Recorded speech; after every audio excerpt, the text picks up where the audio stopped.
Dr. Catrina Pullum is here with me tonight. We're in Dallas. She is AKA the chain breaker. We're going to get to her story. Thank you for being with me. Thank you for having me. I'm going to get comfortable. I have not seen you since Women That Soar Luncheon. Which was like a year ago, maybe? Sometime last year. And that was the first time we'd met. Yes. Through Star. Star Williams. I did not know that you were a survivor of sexual abuse. Yes. I think at that time I was busy promoting, a couple of my other friends. Your success, what you have going on in your life. So I'm excited. I have this book in front of me, Breaking the Chains. Everyone will definitely connect to this book because this book is going to talk. It definitely talks about your sexual abuse, but how that sexual abuse led into domestic violence. Yes. It led into teen pregnancy. Yes. It led into divorce. So we got a lot to cover here. So let's break some ground. Let's go back to the beginning. Let's go back to the sexual abuse. Do you remember being sexually abused as a child? I remember being sexually abused. I remember where it happened at. It happened in my church. I grew up with my great grandmother, so on the weekends she was like, people would call her to cook dinners and stuff at the church, so she would go in, cook the dinners, and they sell the dinners to fundraise for the church. And so they were fixing like plates, like a fundraiser. Yeah, dinner plates. Yeah, okay. And so of course back then it was the ladies, it was her and two of her friends, everybody's raising their grandchildren, and so we would go to the church along with some of the other people that would be there helping. And so during that time, we were one day, how it started was that one of the guys, what he would do, I thought it was a hug. So it started with a hug. The next time it went to, a tickle. Are we talking though, Dr. Trina? Are we talking Dr. Trina, right? Yes. It's actually Catrina. Catrina. Are we talking, Dr. Trina, a man? A man. And how old are you? Right now? No. When the sexual abuse took place. I was about 8 or 9 years old.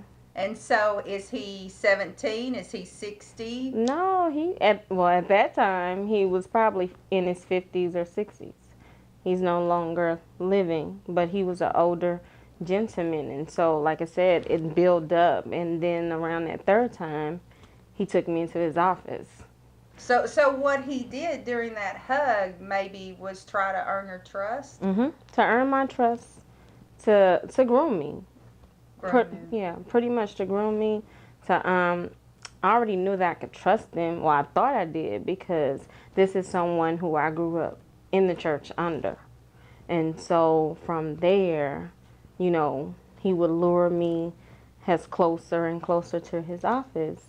And he would sexually abuse you. Yes, I was going to say do his business, but sexually abuse me and tell me don't worry, no one is going to come, no one is going to find out. So I went through that for maybe like 2 or 3 months, because I'm going to say what happened to me didn't last long. So it was about 2 or 3 months, because then I don't know if my grandmother knew, but she told me one day, she was like, everybody that hugs you or tickle you is not a good tickle or a good hug. So don't let anybody hug or tickle you. I didn't know what that mean until I got grown. Yes. I didn't know what that means until I got grown. I don't know if she ever said something to him, but after that conversation with her, I learned to kind of stay away from that situation. So from there, and going through that, of course, I started getting promiscuous because someone has robbed me. They took my innocence.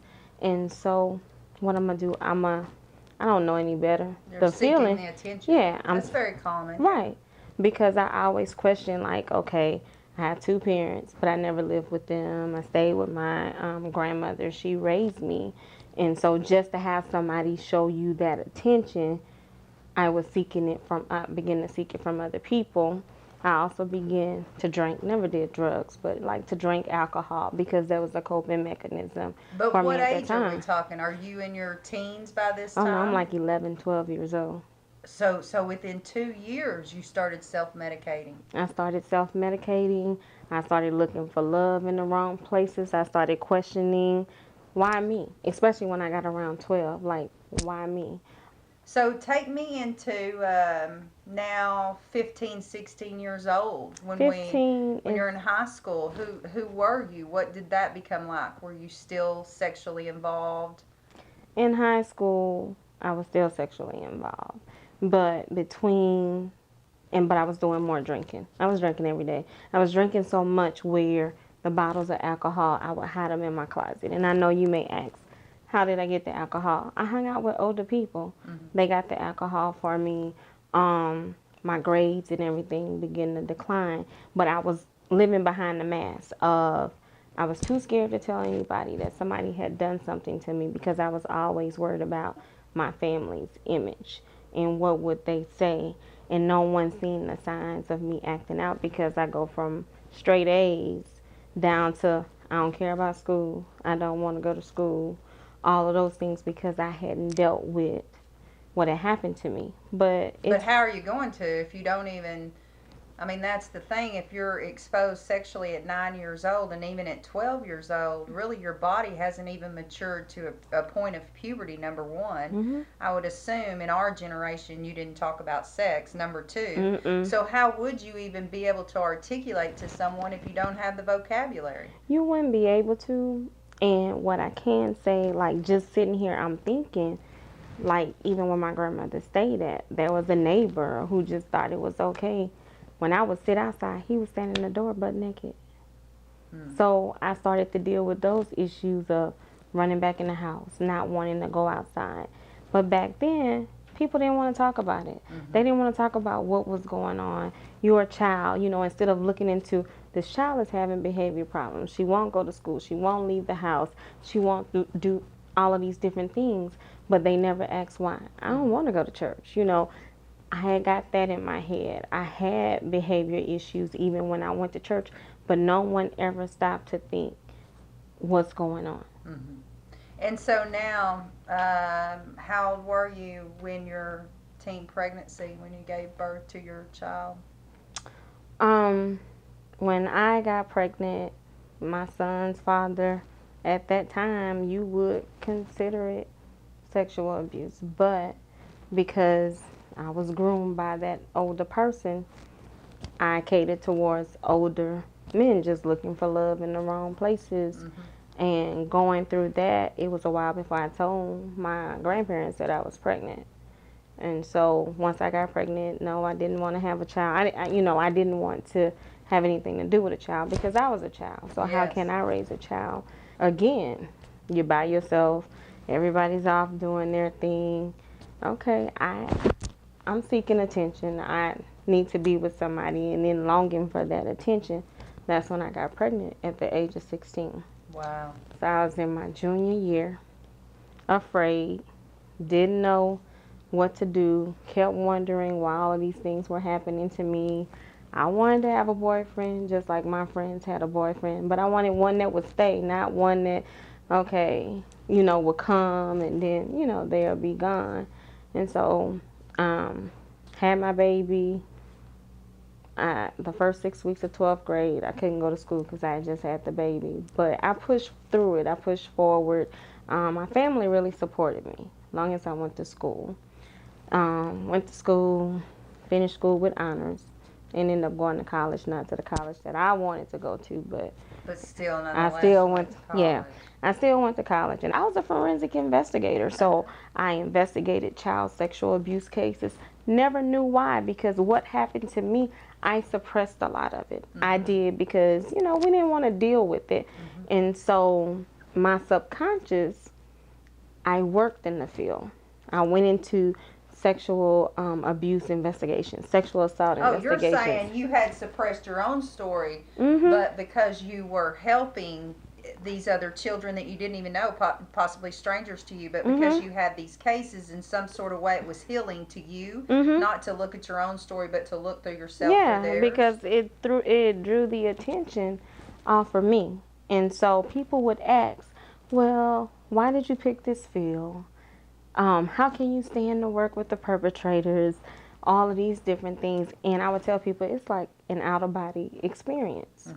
And so I went through that. I dealt with issues, even to the point of like being intimate with your spouse. It's just hard because sometimes when you finally find that person that's going to love you and love you for you, which my husband does, you know, it's hard because you begin to, I started having flashbacks probably about 6 or 7 years ago. Yeah. Of what was happening, what was going on. And so 6 or 7 years ago, even up to where we're at today, you really just started to grasp you being that 9-year-old child and where this journey all began. Well, and it started in the book was when I just really began to share my story and, you know, let go and start to begin to heal from talking about it, from writing it down. Because I got a couple of calls there, and it was from pastors, and they were like, you need to tell your story. It's like, I don't have time. What are people going to think? More concerned with what the world was going to think. And so I have a friend who called me. She said, I need you to listen to me. I was like, okay. She was like, God says it's time for you to tell your story. I had never talked to her about writing a book because I don't have time, you know, or doing doing any of that. And so in that, I was like, okay. So I started journaling. And then from there, I would send them, I put together a writing team, send it to them. They would look at it, edit it. Send it back to you. Send it back to me. I had all control. Some of them wanted to, we need to say who it is. We're not going to do that. The only way that I would do this book, and I told God, only way I would share my story if it's going to help and empower someone else. You know, everybody look at me, but I don't look like what I've really been through. And I can say that everything that I did go through, I didn't realize that I went through it for a short period of time, only so I can be a testimony to someone else. Because I believe that you can't help me, Stacy, unless you've walked in that path. That's right. If you've never been sexually assaulted, you can't tell me you know how I feel. I agree. So let's talk about it, because you mentioned, you know, the whole Just Us movement is about sexual abuse suppression. It doesn't get talked about ever. You did just talk about it. I think when we suppress something, we push down and push down and push down inside of us, eventually it's going to come out in some way. It's going to come out in drugs. It's going to come out in alcohol. It's going to come out in gambleaholics, shoppingaholics, food addictions. It comes out in some sort of way. Now, my question to you is, what was your greatest struggle? Was it alcohol? It was alcohol. I did alcohol from around 11 to college, to when I was in college. The last time I did alcohol in college, I used to be the one to throw all the parties, you know, but back then we had good, clean fun. Well, me too. Yeah, we had good, clean fun, but I used to be the one that throw the parties. Now, when your bartender is out before the party started, that's when it's time for you to just say no, and that's what happened to me. I used to mix all kind of drinks and all of those things, and one night I passed out, and I thought I was going to actually die that night. I thought I had alcohol poisoning. They had to take me to the hospital. It scared you. Yeah. I'll read, in spite of life circumstances, the sexual abuse, domestic violence, divorce, being a teen mom, her past pain has pushed her into purpose, and today she is the chain breaker. What is a survivor to you? A survivor to me is someone who can get past it and pour back into others. They can beat the challenge, because we spend so much time getting addicted to drugs, being depressed, not wanting to deal with the issue of plotting revenge when the person has moved on. The best way you can get back at your enemy or the person that hurts you and robs and takes from you is that you keep moving and you keep motivating. And for me, it's advocating for people who have been through human trafficking. It's advocating for survivors of domestic violence. It's advocating for sexual assault victims. That's where you heal. Yeah. So that's what I call a survivor. If you can wake up from it, the best way that you can pull back, get back, is that person who hurt you is to move on. And remember, you have kids. Especially if you have kids, it's not their fault. You know, make something out of yourself for that person. You said several times, I feel like you were saying to me, I wished someone would have asked me, but they never asked me. What could they have asked you? How could they have helped you? I guess is what I want our viewers to know, because they may have children in the same situation, or they may know someone in that situation. What does a parent say? Don't you think parents don't want to say anything because they're afraid of the answer? They are afraid of the answer. Some parents have been in that situation and their parents didn't do anything to help them. So they don't want to help their child. They think it's normal, or they're still holding back to the anger of what happened to them. Because I've had a parent tell me, well, my mom didn't do anything, so I'm not going to do anything. A lot of kids that have behavior issues, when your child starts to change, you need to look at that, because a lot of times it's not because they're acting out because they want something. The root of the issue is, and don't medicate them, the root of the issue is they may have been violated some type of way. And even if you're in a home and you have domestic violence going on, it affects your children as well, because if they don't do anything in the home, they go to school. It creates anger issues with teachers, with other students, all of that stuff. Well, and I think that's so true, the way that you're articulating it, because we have a tendency as society, we have a tendency to look at the child and think they need a spanking, or they need medicated, like you said, or let's take them to the doctor and find out what's wrong with them. But what I'm hearing from you is that could be that child's way of articulating the pain that they're hiding and suppressing inside of them, and screaming for help. I need help. So, like, if you have a child that's acting out, constantly having behavior problems, you put them on medication, but it's not working because you haven't gotten down to the root of the problem. And I've seen a lot of situations like that. And even for myself, I was drinking. I was doing all kinds of stuff except smoking. Never smoked, but I was drinking. And I was kind of acting out. I kind of stopped worrying about school. Didn't want to go to school, do those things. But no one never asked. All they wanted to do was whoop. No one never said, she changing. Why is she changing? Let's get her some help. Therapy is for real. Because if you don't catch the behavior in the beginning, it spins out of control. That's how you have a lot of kids on drugs and stuff these days. And that's what I can say, that God didn't give me all of that. He gave me just enough so I can help other people. Well, in saying that, leads me to my next question, because I'm wondering, if you could go back and you could rewrite the past, would you do that?